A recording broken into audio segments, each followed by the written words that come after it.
अस्सलाम वालेकुम अज़ीज़ तलबा और तालबात, उम्मीद करती हूँ कि आप सब ठीक ठाक होंगे।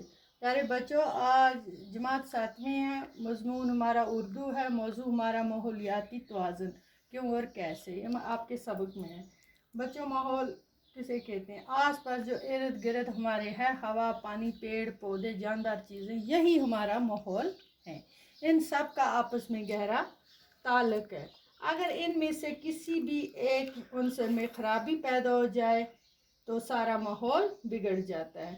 तो इसका हम पर बराह रास्त असर पड़ता है। क्या आपने कभी गौर किया है कि आजकल मुख्तलिफ़ किस्म की बीमारियां क्यों वबा सूरत इख्तियार कर गई हैं?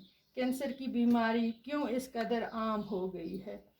दिल के मरीज़ों की तादाद क्यों बढ़ गई है? लोगों को सांस लेने में तकलीफ़ क्यों हो रही है? मौसमों का चलन क्यों बिगड़ गया है?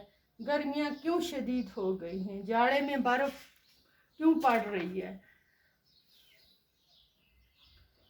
बहुत बर्फ़बारी होती है जाड़े में। दरियाओं का पानी क्यों उतला और गंदला हो गया है? शफाफ पानी के चश्मे अब क्यों सूख गए हैं? इन सब की वजह बस यही है कि माहौल के मुख्तलिफ अनासर में जो एक कुदरती तवाज़ुन था वो अब बिगड़ चुका है। इसके सब ज़िम्मेवार हम खुद हैं। इसके लिए हम ही ज़िम्मेवार हैं। पिछले 1-2.5 सदी में इंसानी आबादी ने जिस रफ्तार से बढ़ी है, उसी रफ्तार से इंसान की ज़रूरतें भी बढ़ गई हैं। प्यारे बच्चों, हमें जंगल नहीं काटने चाहिए। जंगलों से हमें फ़ायदा है। जब हम जंगल काटेंगे तो बारिश नहीं होगी, बर्फ़ नहीं पड़ेगी, पानी नहीं हमें मिलेगा, चश्मों में, दरियाओं में सूख जाएगा, हमारे फसल नहीं उगेंगे।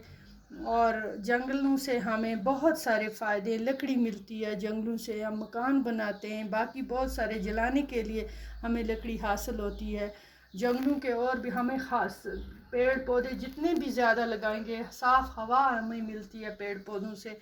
इसके बहुत सारे और भी फ़ायदे, मैंने अगले सबक में भी आपको जंगलों के फ़ायदे पर भी नोट दिखाया था।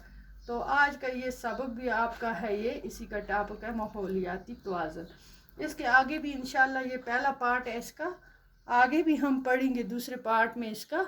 ये पहला हिस्सा है, आप अच्छी तरह से इसको समझ लेंगे। ठीक है, खुदा हाफिज़।